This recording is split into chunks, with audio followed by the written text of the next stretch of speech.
আমি বলেছিলাম আমি বন্ধুত্ব করেছিলাম কার সাথে? এক ইয়াহুদি ধর্মগুরুর সাথে। আরেকটা মজার ঘটনা বলি রাবাইদের সম্পর্কে। কোন নবীকে তারা সবচেয়ে বেশি ভালোবাসেন? স্বাভাবিকভাবেই মুসা আলাহিসাল্লামকে। আমরা দুজন সবসময় মুসা আলাহিসাল্লামকে নিয়েই কথা বলি। আমরা সব ব্যাপারেই মতভেদ করি। আমি তাকে অপদস্থ করার জন্য এমনটা করি না, আমি তার অবস্থানটা বোঝার জন্য তার সাথে কথা বলেছি।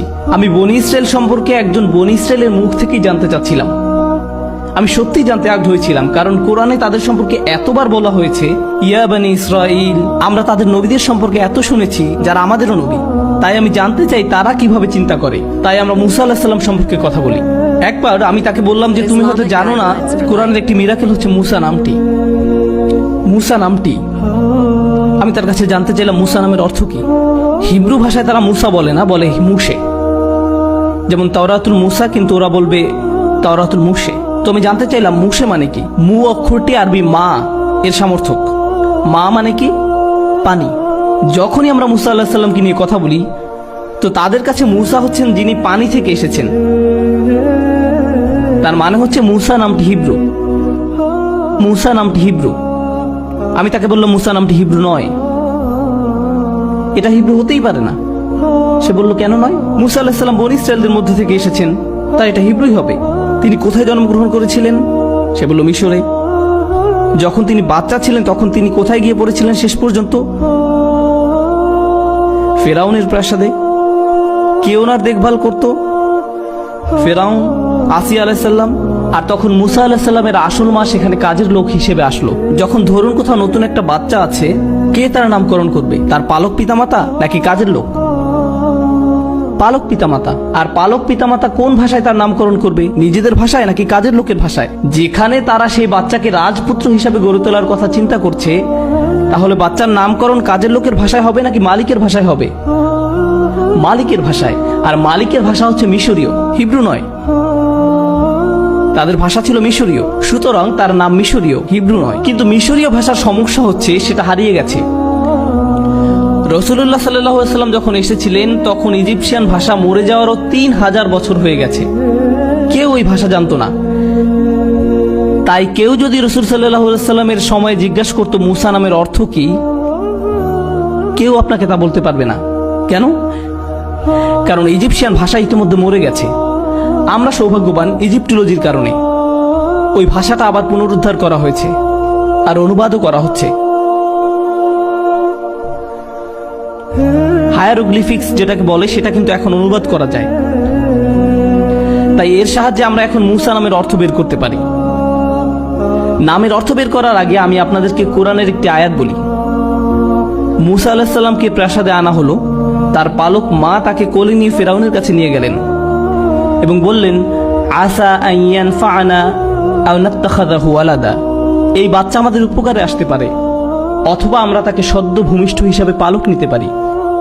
আমরা তাকে সদ্য ভূমিষ্ঠ হিসাবে দত্তক নিতে পারি। ইজিপশিয়ান ভাষায় মুসা নামের অর্থ সদ্য ভূমিষ্ঠ।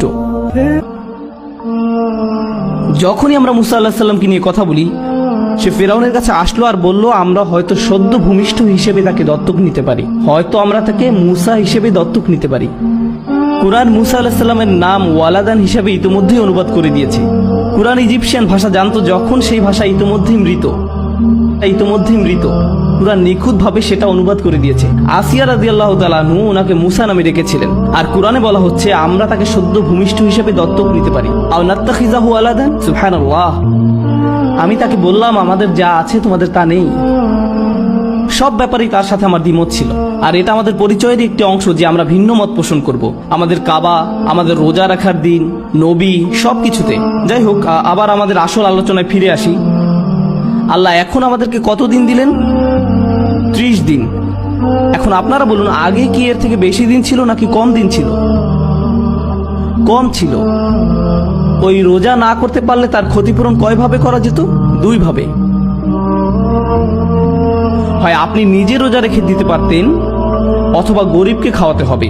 এইবার উনি বলছেন ফামান কানা মারিদান আও আলা সাফারিন ফাইদ্দাতুম মিন আইয়ামিন উখর। আর যে লোক অসুস্থ কিংবা মুসাফির অবস্থায় থাকবে সে অন্য দিনে গণনা পূর্ণ করবে। রোজা রেখে সেটা পুষিয়ে দিতে হবে। এখন কয়টা অপশন আছে? মাত্র একটা। দ্বিতীয় কোনো অপশনই আর নেই। আগের আয়াতে বলা হচ্ছে 10 দিনের কম রোজা রাখার কথা, এবং তার ক্ষতিপূরণ করার উপায় দুইটি, ক্ষতিপূরণ করার দুইটা উপায়। তারপর রমজান আসলো, আর আল্লাহ বলছেন এখন তোমাদের আর 3, 4 বা 5 দিন নয়, 30 দিন। আর এখন আপনি না রাখতে পারলে ক্ষতিপূরণ আর দুইটি উপায় নেই, একটি উপায়। ব্যাপারটা কি আগে থেকে সহজ নাকি কঠিন হলো? কঠিন হলো, কঠিন হলো। যখনই ব্যাপারটি কঠিন হলো, আল্লাহ আমাদেরকে বলছেন ইউরিদুল্লাহু বিকুমুল ইউসর ওয়ালা ইউরিদু বিকুমুল উসর। আল্লাহ তোমাদের জন্য সহজ করতে চান, উনি আপনার জন্য কঠিন করতে চান না। সুবহানাল্লাহ। যেই মুহূর্তে উনি এটি কঠিন করলেন, তখনই উনি আবার বলে দিচ্ছেন যাই হোক আমি তোমাদের জন্য সহজ করতে চাই। হিয়া রব্বি, আপনি তো এইমাত্র এটি কঠিন করলেন, আবার আপনি কেন বলছেন যে আপনি আমার জন্য সহজ করতে চান? কিভাবে এটা সহজ হয়? এটা তো কঠিন। উনি আসলে গুরুত্বপূর্ণ একটা জিনিস বলছেন, গুরুত্বপূর্ণ একটা জিনিস বলছেন।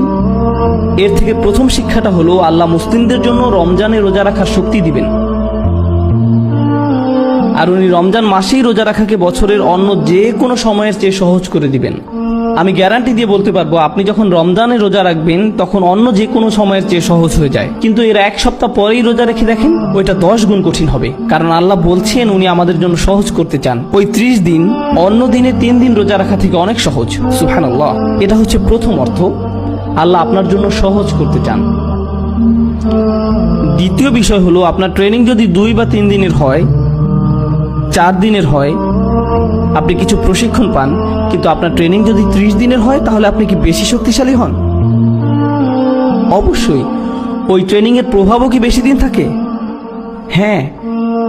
আল্লাহ আমাদেরকে শয়তানবিহীন 30টা দিন দিয়েছেন, 30টা কোরআনময় দিন, 30টা দিন যে সময় শরীর নয় আপনাকে নিয়ন্ত্রণ করে আপনার অন্তর।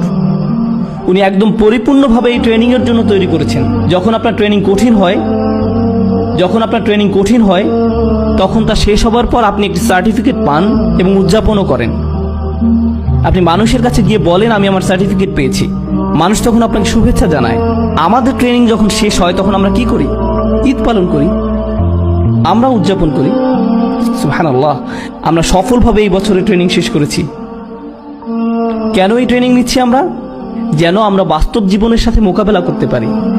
রমজান শেষ হবার পর আপনি আরো শক্তিশালী হবেন, কারণ এখন আপনার অন্তরে আরো বেশি কোরআন আছে।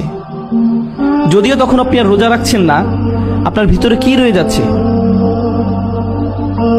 কোরআন। শয়তানের বিরুদ্ধে আপনার আসল অস্ত্র হবে কোরআন। তাই আমরা যখনই কোরআন পড়ি, প্রথমে আল্লাহর কাছে সাহায্য চাই। ফাইদা ক্বারাআতাল কুরআন ফাস্তাঈয বিল্লাহি মিনাশ শাইতানির রাজীম। রমজান শেষ হবার পর আপনি আরো শক্তিশালী হবেন, কারণ এখন আপনার অন্তরে আরো বেশি কোরআন আছে। আমি বলছি এখানে উপস্থিত সকল ভাই বোন এবং যারা এটা শুনছেন, আপনাদের কোরআন মুখস্থ করতেই হবে রমজানের সময়। আপনি যদি অলস হয়ে থাকেন, গা ঝাড়া দিন। আপনি 2 আয়াত করলেন না, 2 পাতা করলেন। আপনি 2 আয়াত করলেন না, 2 পাতা করলেন, সেটা কোনো ব্যাপার না। আপনার লক্ষ্য আস্তে আস্তে উঁচুতে নিন, উঁচু লক্ষ্য স্থির করুন। যেমন আপনি ঠিক করলেন এই মাসে পুরো 1 পারা মুখস্থ করবেন, 20 পাতা বা 10 পাতা, আমি শেষ পারার মুখস্থ করব, এরকম কিছু উঁচু লক্ষ্য স্থির করুন। যদি আপনি শেষ নাও করতে পারেন, তারপর লক্ষ্য স্থির করুন। যখন কেউ কোরআন মুখস্থ করার চেষ্টা করে, হয়তো ভাবলেন আপনি ফজরের সময় মসজিদে গেলেন, ঠিক করলেন যে এরপরে আপনি কয়েক ঘন্টা সেখানে থাকবেন, অথবা হয়তো 30 বা 40 মিনিট এবং বসে বসে কোরআন মুখস্থ করলেন। আমি নিশ্চিতভাবে বলতে পারি এই কাজটি হবে আপনার জীবনে করা সবচেয়ে আন্তরিক ইবাদতগুলোর একটি, কারণ আপনি কাউকে দেখানোর জন্য কোরআন পড়ছেন না। আপনি যখন কোরআন মুখস্থ করেন, একমাত্র কে তা জানবে? আপনি নিজেই।